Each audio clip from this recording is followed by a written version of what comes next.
Yo, you already know what time it is. You already know what's about to happen. Your favorite cousins are back. Your favorite duo is back. I am your host, Cam Silver, I am your co-host Kyle Silver. and the Silver Boys are back in session. And Kyle, Christmas weekend was a pretty good weekend all around, I'd say, from uh, Absolutely, absolutely. both basketball and football sides. But mainly, this is more than likely mainly going to be a football one because I'll talk about, everything that happened with the NFL over this weekend. And then hmm we're getting ready for the college football players that happen in this weekend coming up. So yeah, let's get into it. Let's start off with the NFL, a matter of fact. Okay. Um let's start off with what happened on Sunday. So the Dolphins hosted the Cowboys and they got out of there with a pretty good win. We're Yes, they going up did. Yes, there. they did. Yeah. I gotta say, for Dak to drive down, it was 20 to 22 in case anybody didn't know. But for, Dak to go down, he got the ball, and he drove down the field and he got them a score. And then it was just their defense that couldn't hold up for Miami, you know what I mean? And they were able to just get that, that like little field goal at the end of the game. Dude hit like 5 out of 6, 5 out of 7 that game anyway. So it was automatic at that point. Yeah, no, it was a good game all around. hmm Really showed I knew the Cowboys would come back in some sort of way, but the thing is just their defense, man. They just don't have what it takes to really, put in stops, the critical stops that they really need, the stops, like that last drive that the Dolphins had. They couldn't stop the run at all in critical Nothing. They downs. ran it They down their throat. already like literally every single time. And then when they were getting their passes off to Tyreek Hill, they couldn't stop those either. So Yeah. that's that the Cowboys right now are plummeting rightfully at the time that we all expect them to plummet. hmm um, hmm hmm Feel for those Cowboy fans, but hey, the game is what the game is. But Prescott had a pretty good game. He threw 20 for 32, 253 yards and two touchdowns. Lamb had six receptions and 119 yards. They got hmm Ferguson the ball like he usually does. But one of the things that set the tone off for that was them handing the ball to their fullback. Yeah, And definitely. that first drive, I understood, the first couple of times you hand it off to him just to get the 1 or 2 yards that you need, but not on the goal line. Can't do that. Not on the goal line. I would have so rather them, keep it and give it off to Dak or do like a play action. Maybe you give it to Tony Pollard and you have him try to get in again after he couldn't get hmm in that first time when he could have just easily took a wide angle and got to the pylon instead of trying to go Yeah. in and then literally two, three guys coming in on him and literally denying him a 1 yard touchdown. But yeah, no, they it was a bunch of miscues that once again the Cowboys just can't seem to capitalize on. No, I completely agree. I don't really have much to say on it simply because, like you just said, during the regular season, early regular season, they do great and then they start to tail off and nosedive towards the end of the season. And that's literally just what they're doing now. We talked about how they needed to get like the last 3 out of 4, if that, in really order to To get a get good that seeding. right. Probably hopefully get home field advantage, whatever the case may be, win the division because Philly's also on a landslide itself themselves. Um, but can't get it done. Can't get it done, man. You cannot get it done, especially when it comes to good competition. You can't get it done. Yeah, no. And then they have moving on to this week, both teams, have to once again prove themselves again. And the Cowboys have Mhm. Detroit Lions Saturday night, and that's a team that we all know they're all about the ground and pound. They have thunder and lightning in both David Montgomery and Jahmyr Gibbs, and the holes that they're able to open up for them with their zone block scheming is awesome. So they're gonna have their hands full. Michael Parsons is they're gonna have to figure out how to move Michael Parsons around and make him more relevant to the game. They can't just have him on a rush. He Yeah. he has to they have to put him in like middle linebacker spots, put him in like, like a safety blitz and things of that nature. They can't just have him in one spot because that's the thing that in reality, if you just have somebody in one spot, I could easily just keep game planning around it. And that Absolutely. and also another thing, they started losing creativity on their offense, the Cowboys. Yeah, you don't really see nothing, spontaneous about their offense whatsoever. I mean, that's the Mike McCarthy led offense, though. It Yeah. wasn't, I don't think anybody was really expecting anything spontaneous anyway. Correct, correct. Yeah, no. If they wanna capitalize on this season and win these last two games, especially this next one against Detroit, which they need because Detroit is, I know Detroit is riding high after winning the NFC North for the first time in 30 years. So yeah, no, Hmm. there's just they have to be very careful of what they do Saturday night. But Absolutely. moving on to the Dolphins. The Dolphins, they got their win. They're doing great. Finally got a win over a team over 500. Now they have to go face a team that put a whooping on a team that bullied other teams, which we'll get into on it literally on the next game. But yeah, no, the Dolphins are looking good. They're riding high. The only problem is that they won't have Jalen Waddle for this next game against the Ravens. But other than that, I'm expecting a good game. When they see the Ravens, it's just going to be tough because that Raven defense is they put themselves on notice Monday night. Oh, absolutely. I mean, we should just might as well get into it now. But like what the Ravens defense is capable of doing, what they did against the 49ers, high powered offense. We say Dolphins got a high powered offense themselves too. So, it's gonna be a test for both teams, but like again, we'll get into that. But just to really see how the Dolphins are, riding high right now, got a good win over the Cowboys.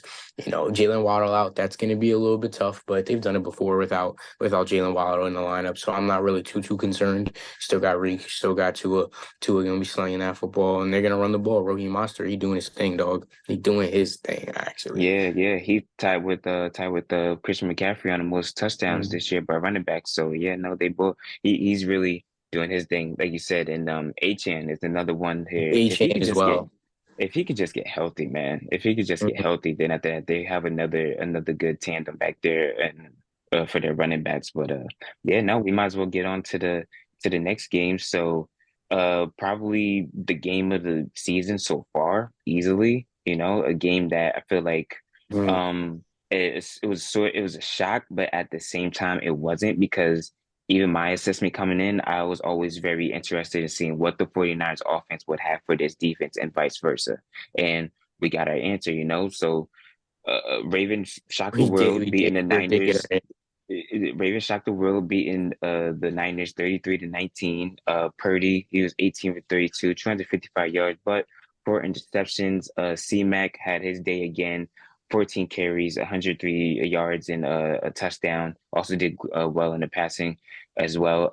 Kittle had seven receptions for 126 yards. Ayuk, six receptions, 113 yards. And then the Ravens, Lamar had a day, 252 yards, 23 and 35, two touchdowns, 45 yards rushing.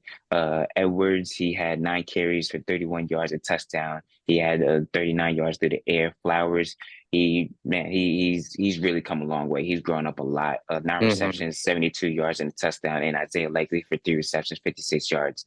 But yeah, no, the biggest assessment that I had from this game was the fact that the Ravens were able to negate the 49ers explosive plays. That's what it was. They didn't Mhm. let them get off on explosive plays as much. The first interception that Brock Purdy had was a he just misread the coverage. Kyle Hamilton was like literally lurking in the back of the end zone, waiting for him to throw that ball because they've seen that play before. Everybody has seen that play before. We all know it's going to Debo.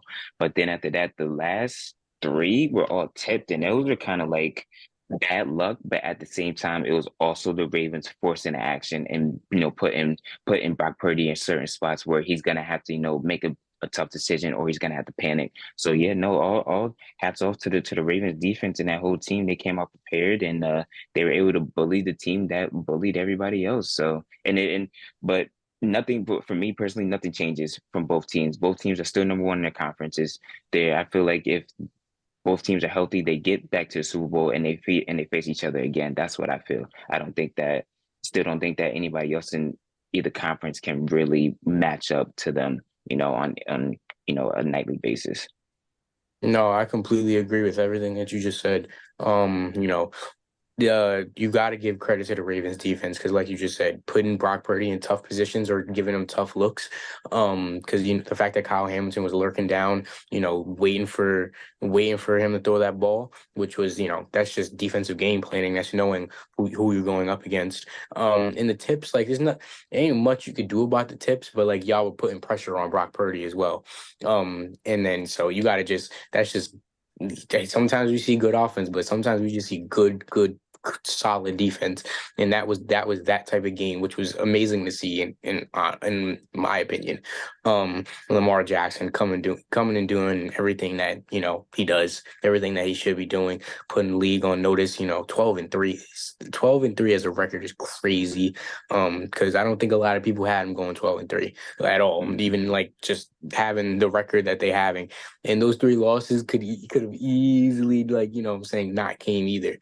Oh yeah, yeah, for sure. Like they had I was going back and I was looking at their schedule. They lost to the Browns last month and they could have easily won that game. They was up by 2 touchdowns. They could have won that game. They could have won that Pittsburgh Steelers game They when were supposed to win that Pickens one. came on the outside and like Pickett threw a good ball to him, but like whatever. And Lamar had fumbled those two times. But as you can tell, Lamar's growing with the season. He's not turning the ball over as much as he is. Um, MVP definitely in that conversation. I hate hearing the argument that his numbers aren't comparable to when he won the MVP before. But I was like, but you got to understand he didn't have the weapons that he has right now. Correct. And He didn't have the weapon. they did this He, with no Mark Andrews, dog. No Mark yeah, Andrews. yeah. So think about when he does come back and he is healthy. Just another weapon for him just to hmm use Yeah, and just no, because abuse and abuse. it's not only the fact that he didn't have the weapons, that's one, but also I feel like he trusts his arm in this offense a lot more. You know what I Correct. mean? Correct. Correct. He doesn't have to be the explosive player that we seen back in college. Like he doesn't have to just, take the ball, wait, see if anybody's gonna be open. Okay, nobody's open. I'm gonna just run all over the field with it. He doesn't have to do that anymore. Mhm. And I feel like he's actually more happy that he doesn't have to because he doesn't have to put himself in harm's way anymore. Exactly. Exactly. He You could know what I just mean? everybody's saying that he's not a pocket passing quarterback, but he's showing us that he But can he's be. showing exactly, and not only that, but he can manipulate the pocket. He could shift the pocket to the left, to the right, wherever Hmm. way he wants to go. He knows how to manipulate the game because he knows that he is that explosive and he is that important to the game. And if going to the MVP conversation, if we really want to be honest with ourselves, if the MVP was truly about the most valuable player, Lamar Jackson would have won it every single time he's been in the league. Yeah. Yeah. If if it, That'd be if like it's MVP either him if or it's Patrick Mahomes. What to say? Because if MVP was more so best player, then I would give it to Patrick Mahomes because Patrick Mahomes is the best overall player in my opinion, Hmm. other than a C-Mac. But Hmm. other than that, no, Lamar Jackson this year for sure deserves it because if you take him off that team is nothing. Now the I think only it's thing gonna. What you gonna say? now, now the only thing for this team and for him especially is that they really have to prove themselves in the playoffs because they haven't been able to it beforehand. I think they're like 0-4. I think, or at least Lamar is himself. He's 0-4 in the One and playoffs. three, 1-3, 1-3, 1-3. Okay, one okay, and three. 1-3. But Same yeah, doesn't make no no, difference, but yeah, he hasn't got to an AFC championship like everybody has thought he would and stuff like that. Last time that they were number one, they got beat by Tennessee. That wild card team that had beat the Patriots that had sent Tom Brady back down to Tampa Bay. hmm So yeah, no, so right now we're literally just I think right now for all of us, we're just literally waiting on the playoffs to come and for us to see how they really, really look. Because I think they look good right now. They look great. Lamar looks good. That's the most important thing. He's not hurt. Because around hmm this time he's usually always he hurt because he has always. to do so much. He has to Hmm. always do so much throughout the season. But this season he doesn't have to do as much because he has the cast of the Zay Flowers, the Odell Beckhams. He had Mark Andrews. Now Isaiah Likely is coming to fruition. Gus Edwards is running the ball well. Justin Hill is, he's coming in doing his thing. So yeah, no, he has a great cast around him, but also the defense has finally came together. Yes, they have. Yes, they have. You absolutely right. You absolutely Uh, right. Patrick Queen and Roquan Smith are indeed the best linebacker tandem that we have seen since, in my opinion, since Ray Lewis and Terrell Suggs. They literally just copied and paste that, and then Kyle Hamilton coming in to himself. I remember last year that they were having worries about him, but he's really really came to fruition. on who he Hmm. is too. So yeah, no, I'm very, very, very excited to see what this Ravens team can do down the road, and then we get another test on at 1 o'clock on Sunday versus the Dolphins. So Yeah, they got to come through. I believe they will, but they got to come through, dog. They got to come y- through. yeah, yeah. But shoot, let's get one thing I did want to talk about before we go to college football. The Chiefs, bro, they look sloppy. Losing 20-14 to the Raiders, and the Raiders they didn't even score an offensive touchdown. Let's talk about that. And not even like purely straight. Like, are you kidding? Are you kidding? No, I'm serious. I'm serious. I'm so No, serious. it's bad. No, It's real bad over there in Arrowhead, dog. It's bad. It's bro, real bad. and they're clinging on to that third spot right now in the playoff seeding. But yeah, no, they didn't score not one. So fumble return for 8 yards and then pick six. Other than Hmm. that, no offensive touchdown for the Raiders. Which and how do you let it in and going up And, against a Chiefs team that everybody's like, always gonna bet on them, always gonna bet on them, and you do that as yeah, a I feel and you cannot like offensively, they're garbage. They're garbage. dudes can't catch the ball. I feel bad for Pat because Pat is trying, bro. Pat is really But trying, and I think that they're getting a little. They're still like too flashy. They're not like getting down to the fundamentals of everything. Like it's not working out over there. they're not playing to anybody's strengths anymore. That's what it really There is. is They no don't have, strengths to go around except for Patrick and Travis, who caught that. yeah, Who's caught the not catching bug apparently. and he's on the same type of time as Kadarius Tony now, man. Those two are two peas in a pod at this point, bro. It's I don't know, man. I don't know. And you see, I've never seen Patrick Mahomes get so furious like consecutively. You oh know, yeah, I've seen him get like amped up and stuff, but not no, that's anger. Like that is yeah, anger. That's yeah. frustration because you're not executing the way y'all should be executing, the way you're Correct, expected to be executing under that type of correct. team. So they looking like a first round exit dog. Like let's just Yeah, talk about it. yeah. Now that's an easy first round exit right now, and as the looks of it, as of right now, they would be playing. They had the third spot. Excuse me. Yeah, they had the third spot, so they would end up seeing Buffalo. So you know how that would Oh, go. first round, that's crazy. That's bad. That's a bad Y- matchup. Yeah, no. As of right now, that's exactly who they would see. But we just gonna have to wait and see. Yeah. Coming up next, they have the Bengals. So and the Bengals are looking to redeem themselves after their debacle to the Steelers. So, but that's it for the NFL for right now. Let's move on. College football playoffs are this weekend. Finally made it. Um, First So game, we got Alabama versus Michigan. That is the Rose Bowl. That will be at 5 o'clock. I'm very, very, very excited for this game.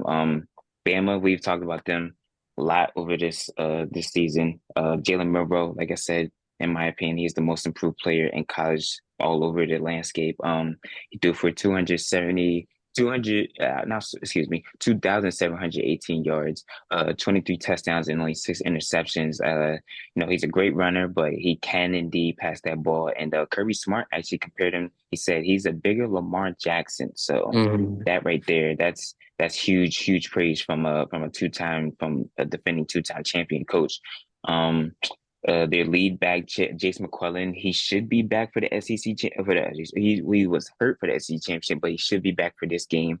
Um, he's rushed for over 800 yards. He has 6 rushing touchdowns, and they have guys like Isaiah Bond and Jermaine Burton, who are two great receivers that came in and have done their thing. The defensive side is really good. Kool-Aid McKinstry, he's one of the top guys. He's a first round draft pick this year. Is looking like Caleb Downs. He's a true freshman. He also leads the team in tackles. Terry Arnold leads the team with 5 interceptions. And you got guys like Dallas Turner, who's one of the best linebackers with 9 sacks and leading the whole team. So, this Bama team is tough. So it's going to be real tough for Michigan to get on to. But Michigan is a tough team of their own, though. They got a Michigan, good, they are a tough team, especially yeah. when they cheating. Sorry, They sorry. I didn't they mean to say. they They got a good quarterback in JJ McCarthy who can also use his legs a little bit too. He's able to get out of the pocket and make plays. Blake Corum, really good season this year, over 1,000 rushing yards, 24 touchdowns, but he was not the most. He did not have the most rushing yards as Kyle Monangai, the kid from Rutgers, did. He will also be coming back to Rutgers. FYI. Roman Wilson and Cornelius Johnson, two good receivers for the Wolverines, who will come in and who, if they get a step on you, they'll blow right past you. And also they have a really good tight end and Colston Loveland, who I think is really good. But one thing about them that we haven't been able to talk about is the fact that they lost one of their best linemen, Zach Zainter. He's going to be out for the rest of the season. So look out for what Bama might try to do to attack that weakness right there on that offensive line. I think he's a left tackle, if I'm not mistaken, or a left guard or something like that. But he's the offensive line. You'll see the leak when you see it. Mhm. But yeah, no, that team is tough. They also have a good defensive unit. But my thing is Michigan hasn't seen a team like Alabama. They have not. You know, Alabama's seen a team like Michigan, though. yeah, shoot, they seen Georgia. I think that's what I'm saying. They The number seen one rank. Georgia and they beat them. They seen Georgia, they beat them. Seen LSU with Jaden Daniels, who was a headache for every single person on the other team that they had to face. So yeah, no, I have belief in Alabama. Also, I would never in my life bet against Nick Saban. It's just not something that you do. Would I be No. surprised if Michigan? If would I be surprised if Michigan pulled it out? No, they're the number one team in the country for a reason. They did their thing, but they just haven't, in my opinion, they just haven't faced the competition that Alabama has faced all throughout the season. And also, like I said, I think this is Nick Saban's best coaching job to this day in his career. So I do expect I expect fireworks from both sides. Yeah, absolutely. I do as well. Like you said, I've never been against Nick Saban. Roll Tide. Really simple. Truly believe in Jane Milrow. That kid is nice, man. That kid is nice. And the fact that he got compared to be like a bigger Lamar Jackson, that's huge. That's big ups. That's big ups. Yeah. But I mean, I'm just from a fan standpoint, I'm just happy to sit down and just watch this, see what happens. I know it's gonna be a nitty-gritty game. It's not gonna be a blowout on either side. Yeah. Like both teams, both coaches, they gonna come to coach, and both teams they gonna come to play. Both players, they gonna be all right, and it's gonna be a barn burner, brother. It's gonna be a barn burner. Yeah, no, this is gonna be one of the fun ones. That's what I was saying. Like I keep looking at both games, and I'm like, man, I'm just happy that it doesn't look like any blowouts or anything will happen. Whether Bama would advance or Michigan would advance, whether is advancing or Texas is advancing. No matter what, the national championship game is gonna be great, just like the Yeah. semifinal games. And yeah, no, I'm excited because I feel like we do truly have the best four teams in the college football playoffs, which is what it should be. But Mhm. moving on to Washington and Texas. Washington, they are undefeated, won the Pac-12 championship. Michael Penix Jr., who was second in Heisman, also, in my opinion, is a top three, top four quarterback in next year's draft. He threw for 4,218 yards, 33 touchdowns, and 9 interceptions. They have this guy, Dylan Johnson, that's their running back, who rushed for over 1,000 yards and 14 touchdowns. And they have two of the best wide receivers in the country, Roma Dunze and Jalen Polk, who both have over 1,000 receiving yards, and with Dunze with 13 touchdowns and Polk with 8 touchdowns. Man, I this offense is one of the most explosive that I've seen in recent history. I completely agree. And ESPN, they got them, the matchup predictor 70%. Like, that's crazy to me, That's man. wild. That's That's wild. crazy because they know like Washington can put up numbers on you. Michael Penix can whip that ball, dog. But shout out Quentin Ewers too. That man, and that team is nothing to play with. They are there for Bro, an absolute reason. And it's been a while since I've seen Texas like here, and I'm like, it's crazy to like see like they got a squad behind them. we haven't seen Texas like this in a while. And each year it's like Texas is coming back. They're coming back, but then Mhm. they fumble the ball at the end of whatever game, or they just do something where it kind of derails what they were hoping to do. But this was the year, and they finally capitalized on and get into the college football playoffs. And like you said, Quinn Ewers is one of the best quarterbacks in the nation. Threw for over 3,000 yards this year, 21 touchdowns and 6 interceptions. They lost their top back in Jonathan Brooks, but they've been getting real good production from CJ Baxter, who came in and has rushed for over 595 yards and 4 touchdowns. Xavier Worthy, their top yardage receiver, he has 969 yards with 5 touchdowns in them. But they have another guy in Mitchell, who's their top touchdown receiver with 10 so far this year. And also their defense is awesome too. They have a linebacker and Jalen Ford, who has 91 tackles and 2 interceptions. They have three players. They have three players with 3 interceptions, and that's Michael Taffy, Ryan Watts, and Terrence Brooks. And they also have a linebacker and Anthony Hill Jr., who has 5 sacks, and so does actually Brian Murphy and Ethan Burks, who both have 5.5 sacks on the season. So yeah, no, both teams have really good offenses. They also have really good defenses too. I didn't mention Washington defense, but Washington defense, they come to play. One thing Hmm. I noticed about that Oregon game is that when they needed those critical stops, they were They getting those got him. critical stops. Hmm. They were getting down to Bo Nix, and they was getting to them and making sure that they didn't get across the line again. So yeah, no, I'm very, very, very excited for this nightcap game as well. Yeah, no, I cannot wait to see it. I want Michael Penix to just go off for like 400 yards, 4 tutties, 0 interceptions. Like, you know what I'm saying? 22 or 22, 34 for 34, 35, 41. Like, you know what I'm saying? Like, I just feel like he's gonna have one of them games. Just, Yeah, no, I feel like he's gonna have one of those games. Shoot, I feel like Sammy Ewers is gonna have one of those games, and I feel like this is gonna be the game where it's gonna come down to whoever can get the last stop. whoever, no, it's gonna come down to whoever that last drive. That last drive. That's literally, and it's a coin. It's gonna be a coin flip. It's gonna be a Oh coin yeah, flip. oh yeah. That's both games in my opinion from 5 o'clock to the 8 o'clock game. Both of those are games where you sit down with your popcorn and you just enjoy the show. Mm-hmm. Mm-hmm. Enjoy the show, man, because New Year's Day is going to be a day. And then think about it, the day before you get NFL football all day. So Yup. yeah, no, you can't lose either way. But No, man, yeah, sir. we got it. We pretty much got in everything that we needed to talk about. So Good. yeah, good episode, man. Great Yes, sir. episode, matter of fact. Yeah, no, like we always say, watch some good football, watch some good basketball. You know, you ain't got nothing but football coming up on this New Year's Eve and New Year's Day. So, root for your team if they in the playoffs. If not, root for them to be the team that's not in the playoff. That's supposed to be fighting for a playoff spot. You know what I mean? That's all you can really do. But yeah, man, everybody Uh, happy New Year's. Enjoy it by all means. And you already know what time it is. We'll be back next week for with more information and more going on and our reactions to the college football playoffs. And we'll after, oh also be yeah, talking. like we going in. We, Well, I just want to say, yo, it's like it's the second year of the Silver Boys, right? You feel me? Like yeah, we yeah, gonna come no, back with a banger, guys. We coming yeah, back with yeah. a banger. Yeah, man, it's yeah. Thank you guys for sticking with us. Yeah, no, almost a full year. Yeah, almost a full year so far. But Hmm. yeah, no, appreciate all you guys for sticking around with us and keeping it locked in. Love the support. Everything that you guys, all the feedback that you guys have been giving us is awesome, man. So we're uh like the man said, yesterday's price is not today's price. So y'all already know what time it is. We coming for a lot more. There's a lot more to be coming for, but. So then you already know what time it is. I'm your host, Cam Silver. I am your co-host Kyle Silver. Happy New Year's, everybody. This is the I Silver mean, Boys. thank you, thank you.